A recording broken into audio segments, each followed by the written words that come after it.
नमस्कार मित्रांनो, सुवर्ण कोकण यूट्यूब चॅनलमध्ये आम्ही पुन्हा एकदा तुमचं सगळ्यांचं स्वागत करतो आहे. तर आता आपण आलो आहे कणकवलीमध्ये. मागच्या व्हिडिओमध्ये आपण बघितलं की नांदगाव ते कणकवली जो आपला रस्ता पूर्ण झालेला आहे त्याच्याबद्दल आपण माहिती घेतली. तर मित्रांनो, आजच्या ह्या भागात आपण पाहणार आहोत की कणकवलीचा जो ब्रिज आहे तर ह्या ब्रिजचं काम कुठपर्यंत आलं आहे ते. तर आता आपण आलो आहे मारुती सुझुकी शोरूमच्या इथे. मागच्या सर्व व्हिडिओमध्ये तुम्ही पाहिलं असणार की ह्या ठिकाणी आपण खाली सर्व्हिस रोडने जायचो आणि बॉक्सवेलमधून एंट्री होती जायला, माईन वगैरे ओटव जायला रस्ता आहे या ठिकाणी. तर आता ह्या बॉक्सवेलचं काम पूर्ण झालं आहे एका लेनचं आणि दुसऱ्या लेनचं काम देखील प्रगतीपथावर आहे. तर यावरून वाहतूक चालू झालेली आहे आणि त्याच्यानंतर इथे पुढे थोडंसं काम पेंडिंग आहे. या ठिकाणी आपला जानवलीचा पूल आहे. इकडे आपण कणकवली शहरामध्ये एंट्री करतोय. या ठिकाणी थोडंसं काम पेंडिंग आहे कारण समोर आपला जो ब्रिज आहे जानवली पुलाचा, याच्या दोन्ही डेकचं म्हणजे 4 लेनमधील जे 2-2 लेन होत्या बाजूबाजूच्या त्यांचं स्लॅबचं काम हल्लीच पूर्ण झालं आहे. त्यामुळे या ठिकाणचं थोडंसं काम बाकी आहे. तर आपण आता जानवलीच्या ब्रिजवर आहोत. या ठिकाणी अजून ब्रिजच्या दोन्ही बाजूचे जे रस्ते असतात याचं डांबरीकरण वगैरे होणं बाकी आहे. त्याच्या लेयर्सचं काम चालू आहे टप्प्याटप्प्याने. आणि इकडे समोर आपल्याला किलोमीटरचा बोर्ड आहे लावलेला. इकडून कणकवली रेल्वे स्टेशन, सावंतवाडी, गोवा. तर भविष्यात आपल्याला इथून कणकवलीचा हा मेन ब्रिज चालू होणार आहे आणि इकडून तुम्ही चढलात की डायरेक्ट आपला गड नदीचा पूल आहे त्या ठिकाणी खाली हा उतरतो. तर पूर्ण आपण कणकवली सिटीच्या वरून जाणार आहोत, त्यावेळी भरपूर प्रमाणात ट्रॅफिक कमी होईल. या ब्रिजचं देखील 75 ते 80% काम पूर्ण झालेलं आहे. मागच्या वेळी पावसात जरा रिटेनिंग वॉलचा प्रॉब्लेम झालेला, ज्या ठिकाणी भराव केलेला होता मोठ्या प्रमाणात त्या ठिकाणी जी आपली रिटेनिंग वॉल ढासळलेली त्याचं रिपेअर वर्क केलं. त्या ठिकाणी छोटासा अरुंद रस्ता होतो सर्व्हिस रोड आणि त्याची काळजी घेत त्यापुढेही नंतर ज्या ठिकाणी मोठ्या प्रमाणात भराव असेल त्या ठिकाणी आधीच रिटेनिंग वॉल वगैरे बनवल्या जात आहेत. तर आपण इथे जवळपास पोचतानाच आता ट्रॅफिक चालू झाले. या ठिकाणी हा जो उजवीकडे रस्ता जातो हा टेमवाडीमधून जातो भालचंद्र बाबांच्या मठाकडे. त्या ठिकाणी देखील तुम्ही जाऊ शकता आणि हा बॉक्सवेल आहे. या ठिकाणाहून तुम्हाला U-टर्न वगैरे घेता येईल आणि ही बाजूलाच उजव्या बाजूला रिटेनिंग वॉल बनवलेली आहे कारण त्या ठिकाणी जास्त भराव आहे. तर पावसामध्ये तो भराव बाहेर आलेला. हे जे सिमेंट ब्लॉक्स लावलेले होते ते पूर्ण ढासळलेले. तर त्यावेळी भरपूर प्रॉब्लेम्स झालेले. वाहतूक वगैरे एका साईडने डायव्हर्जन केलेलं होतं, डायव्हर्ट केलेली होती. तर ह्या गाड्या वगैरे बघा लावल्यामुळे मोठे मोठे डंपर्स जेव्हा सिटीमध्ये येतात किंवा ट्रेलर्स वगैरे त्यावेळी भरपूर प्रमाणात वाहतूक कोंडी होते ह्या ठिकाणी. त्यामुळे आपला जो कणकवलीचा मेन चौक आहे या ठिकाणी सकाळी 10 ते दुपारी त्याच्यानंतर हा जो ट्रॅफिकचा वेळ असतो त्यावेळी पोलीस कर्मचारी देखील असतात कारण भरपूर प्रमाणात ट्रॅफिक होतं ह्या ठिकाणी. तर इथून पुढे आपला मेन ब्रिज चालू होतो. या ठिकाणी भरावाचं काम संपतं आणि मग पिलर्स आणि वरती स्लॅब गर्डर्स असं हा या ब्रिजचं स्वरूप आहे.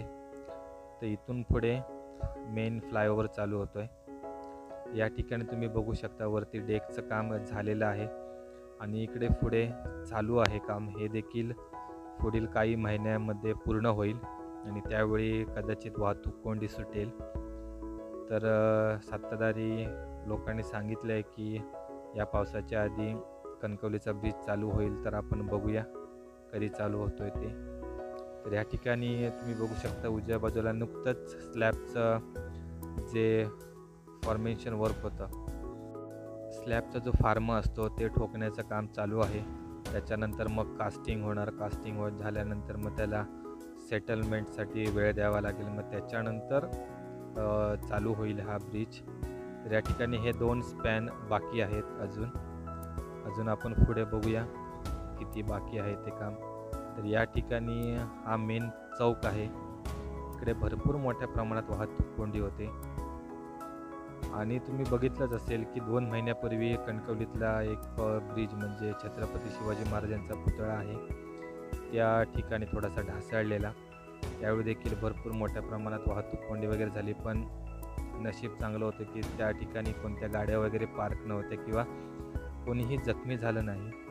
पण भविष्यात अशा प्रकारचे अपघात रोखण्यासाठी कॉन्ट्रॅक्टरला भरपूर प्रमाणात काळजी घ्यावी लागेल. तर या ठिकाणी काम पूर्ण झालेलं आहे ब्रिजच्या स्पॅनचं वगैरे. तर इकडून पुढे आपल्याला कणकवलीचा पेट्रोल पंप आहे, त्याच्याच बाजूला कणकवलीचा बस स्टॉप आहे. या ठिकाणी आता ब्रिजच्या खाली ऑटो वगैरे पार्क केलेले आहेत, काही विक्रेते देखील आहेत बसलेले. तर मित्रांनो, आपण मागच्या व्हिडिओमध्ये बघितलं नांदगाव ते कणकवली या पूर्ण रस्त्याची कंडिशन. तर तो रस्ता ॲक्च्युली पूर्ण झालेला आहे, त्यामुळे आता भविष्यात आम्ही त्याचा व्हिडिओ कदाचित करणार नाही, पण कणकवली फ्लायओव्हरचे अपडेट्स आम्ही देतच राहू. कारण कणकवलीचा ब्रिज पूर्ण व्हायला अजून कदाचित 3-3.5 महिने, कदाचित 4 महिने देखील लागतील. तर आपण आता इथे आलो आहे छत्रपती शिवाजी महाराज चौक. तर या ठिकाणी ब्रिजचा एक भाग ढासळलेला, कास्टिंग करत होते त्यावेळी, तर तो देखील रिपेअर झालेला आहे. आणि या ठिकाणाहून एक शॉर्टकट आहे टू व्हीलर्ससाठी वगैरे, तो आपण डायरेक्ट वागदे पेट्रोल पंप या ठिकाणी बाहेर पडतो. तर इकडे मोस्टली काम पूर्ण झालेलं आहे, फक्त ब्रिजच्या खाली जे डिवायडर्स वगैरे आहेत त्या ठिकाणी भरावाचं वगैरे काम बाकी आहे. त्या ठिकाणी संरक्षक रेलिंग देखील लावलेले आहेत. इकडून हा जो रस्ता जातो हा नगरपंचायत वगैरे या ठिकाणी जातो रस्ता कणकवलीच्या. तर इकडे फ्लायओव्हरची हाईट देखील थोडीशी वाढलेली दिसते. आणि इथून पुढे आपल्याला कणकवली रेल्वे स्टेशनकडे जायला रस्ता आहे. तर या ठिकाणी फ्लायओव्हरचं काम मोस्टली पूर्ण झालं आहे. आणि परत एकदा इथून मोठ्या प्रमाणात भराव चालू होतो. इकडून परत आपल्याला स्लोपने हा जो उतार चालू होणार, हा गड नदीच्या जो ब्रिज आहे त्याच्या अलीकडे एंड होईल. तर या ठिकाणी तुम्ही बघू शकता आधीच रिटेनिंग वॉल वगैरे केलेली आहे, कारण मोठ्या प्रमाणात भराव केलेला आहे. तर हा सर्व्हिस रोड देखील उत्तम आहे. इकडे बाजूलाच PWD ऑफिस आहे. तर मित्रांनो, आमचा हा व्हिडिओ तुम्हाला कसा वाटला हे आम्हाला नक्की कळवा. यापुढेही आम्ही कणकवली सिटीमधील हा जो फ्लायओव्हर आहे याच्या कामाची प्रोसेस, याचे व्हिडिओ आम्ही यापुढेही घेऊन येणारच आहोत. यासाठी आमचं सुवर्ण कोकण यूट्यूब चॅनल आत्ताच सबस्क्राईब करा आणि बेल आयकॉन प्रेस करून ठेवा. तर आता आपण आलो आहे गड नदीच्या पुलाजवळ. तर मित्रांनो, याचा पुढचा भाग असणार आहे आपला कणकवली ते कुडाळ. या ठिकाणी देखील बहुतेक प्रमाणात काम पूर्ण झालं आहे, त्याची देखील आपण माहिती घेणार आहोत. त्यासाठी आमचे हे सर्व व्हिडिओ नक्की बघा. धन्यवाद.